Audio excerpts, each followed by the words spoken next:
Hello dear, good morning, नमस्कार, आदाब, सत श्री अकाल, welcome to all of you.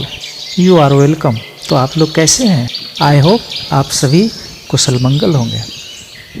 बचपन में हमारे गांव में एक कथावाचक आए थे और उन्होंने एक कथा सुनाई थी। वह कथा तो उस समय मुझे याद नहीं रहा, लेकिन वो उसकी दो पंक्तियाँ मुझे याद अभी भी है और इस प्रकार है। महाभारत तेरो कथा अमृत समानो, काशी राम दास कहे सुन पुण्यवानो।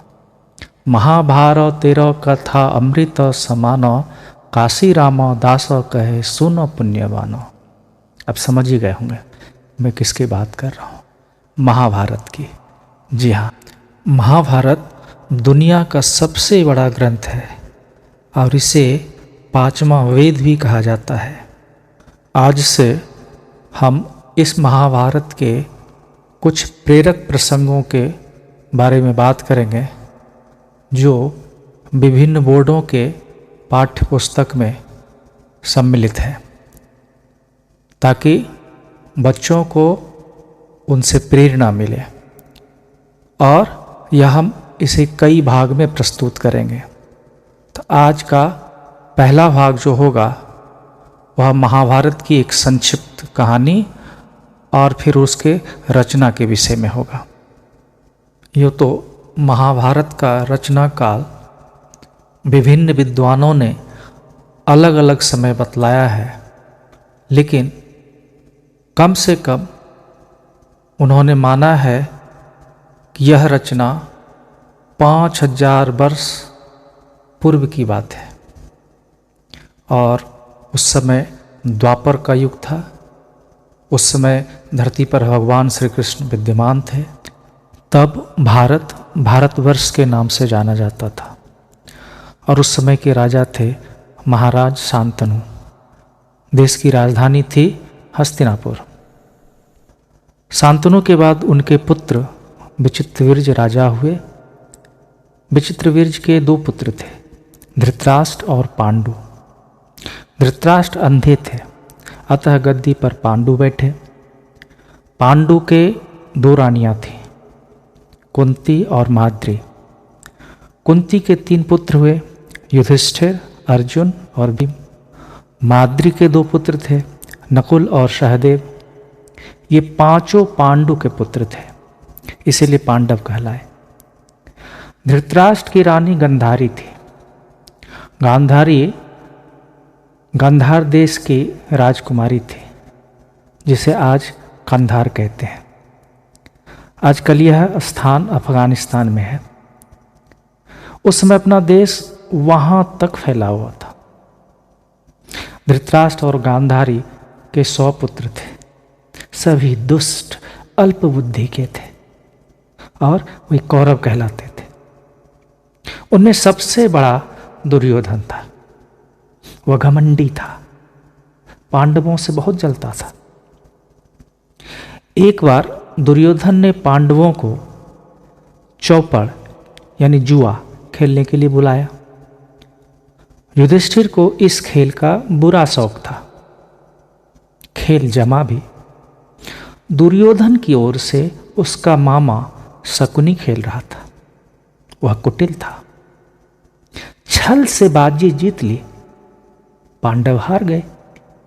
शर्त के अनुसार राज्य छिन गया।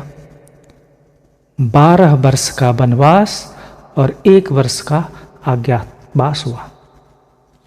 बेचारे पांडव 13 वर्ष तक वन में मारे मारे फिरे। वनवास का समय समाप्त हुआ तो दुर्योधन ने उसका राज्य वापस करने से इनकार कर दिया। पांडवों ने तब सिर्फ 5 गांव ही मांगा, लेकिन उससे भी दुर्योधन ने इनकार कर दिया।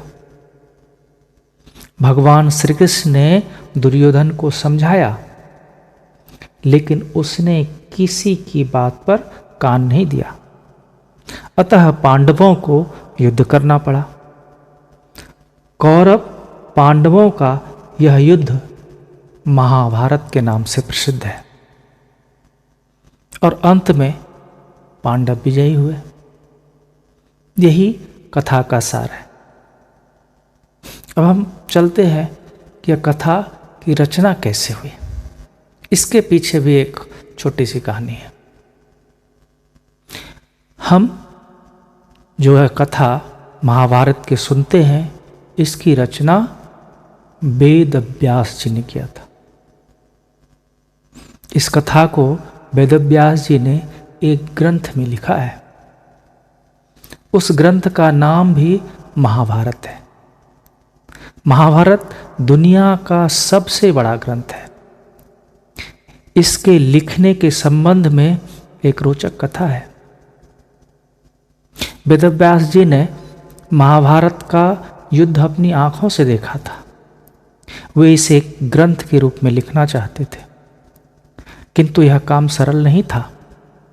इसके लिए उन्हें एक अच्छा सहायक चाहिए था जो बहुत तेज लिखता हो। गणेश जी तेज लिखने के लिए प्रसिद्ध थे। व्यास जी ने उनसे प्रार्थना की तो गणेश जी बोले, मैं तैयार हूं, किंतु एक शर्त है। मैं लिखना शुरू करूंगा तो बीच में रुकूंगा नहीं।